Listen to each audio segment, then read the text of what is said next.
Hello there, Stampin' friends. My name is Lori Heiling, and I am an independent Stampin' Up! Demonstrator.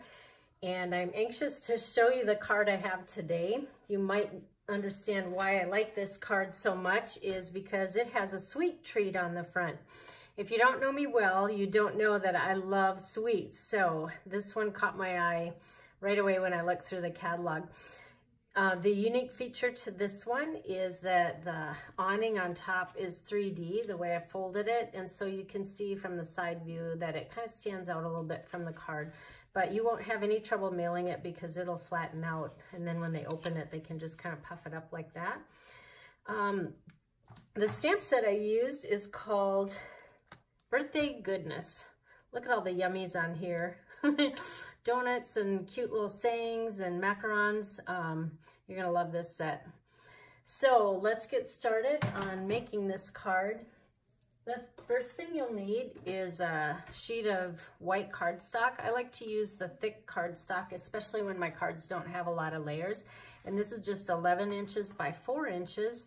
And then I scored it in half on the long side, so that score line is at 5.5 inches.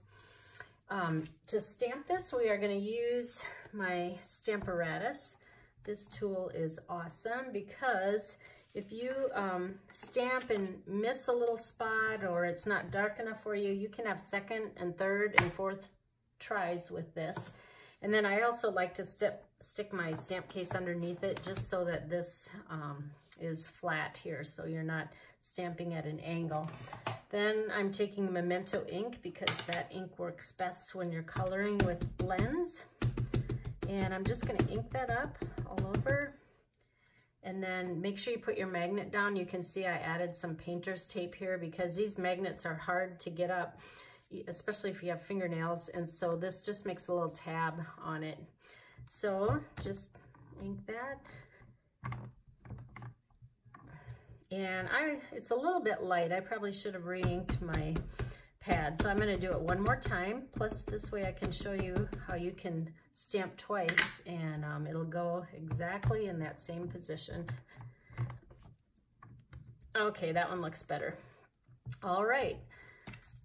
Now, because I don't want you to be here forever with me, I colored this on another sheet before I set the video up. So it looks like this when it's done. And I'll tell you the colors that I used. I love the blends. And so I used on the pedestal, I used the light smoky slate. Then do you see where the trim is a little bit darker here? That is the dark smoky slate. Then for the donuts, I used dark crumb cake. Then for one of the donuts, I used light mint macaron. Then for the yellowish ones, I used dark So Saffron. This is a new blend in the new catalog. I was so excited when they had this in the catalog because my So Saffron ink in the Stampin' Right markers has been dry for a long time. So I was hoping they came out with a blends because I prefer coloring with the blends. And then the last color, kind of this peachy, is called Dark Petal Pink. And those are the colors I use, but really with this stamp, you can decorate any way that you want. Okay, so then the next step is I made the bottom. Actually, let me set the card here so you can keep looking at it and see what we're making. So just fold it on the score line. Now this bottom piece is a piece of petal pink cardstock. And let's see, I cut this at, I don't even remember. This is like live TV. Where is my ruler? Oh gosh, I don't even have it here. Let me grab another ruler. What you see is what you get with this video. This is 4 inches by 7/8 of an inch. And then I ran it through with our new embossing folder, and it's called Brick and Mortar. It is so cool because it really gives a 3D look. Some of these brick pieces are set up higher than the others. So we'll just put some snail on the back side of this and take that to the front of the card. And you can see I put the the stand up a little bit higher, and it looks like it's floating now, but we're gonna make up for that space by using a small piece, and this one is 4 inches by about 3/8 of an inch. And then I used pine wood planks for the embossing folder and went horizontally. And this is where you can kind of adjust so that your pedestal isn't floating. So just place it so that, oh, and I should show you, I put foam tape on the back. I like it to have a little bit extra pop. The foam tape is about twice the width of a dimensional, and some things I want to pop up even more. So this is one of those. So I'm just going to place that on there. And there's your little ledge. Now, let's see, we're gonna make that awning now. And I cut this 4 inches by 2 inches. And then I took the die that is in the set layering seasonal dies. And then I just set that kind of in the middle here and cut that off. Before I did that though, I scored it, and the score lines are at 5/8 of an inch and 1 5/8 of an inch. So do that before you cut it, then cut it. I'm gonna have to move that to the side now. And the way that you'll wanna fold it is the smaller score line will be like that. The larger fold line will be the opposite way. So you have kind of a Z fold like that, okay?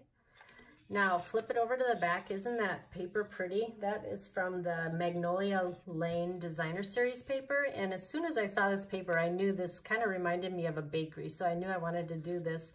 It's so pretty. And it has a lot of really nice coordinating colors. Now for this one, I used tear and tape. And this tape is a little bit stronger than snail. And I put this on the back because I don't want this piece going anywhere. And it's nice because you can just rip it off and you don't have to cut it. Then I like to take my paper piercer and kind of help me get the end going. And just tear that piece away. And then we're just gonna line up the top edges together like this. Whoops, I hope I'm still in the camera area. There we go. All right, that's all there is to the front of that card. Then for the inside, we're gonna lay it flat like this. And for my sentiment, I chose, let me see which one I have out here. It says, wishing you heaps of happiness, but really any one of these sentiments will go well. And I did that in soft suede ink. And then for the last little detail, we're gonna put a banner. Isn't that cute? That comes with the set. And this one we're gonna do in petal pink ink. Now, I'm gonna stamp off a little bit, which means beyond the card. So I'm gonna put a sheet of paper above the score line because I don't want this banner going up into the top of my card. Then I'll just ink it up. Whoops, you know what? I need one underneath as well because I don't want to stamp on my nice wood paper under here. All right, so we're just gonna make them crisscross a little bit. So there's one, and then do it one more time, and it can be random, doesn't have to be centered. And that's how that will look, and see how it doesn't go above that score line.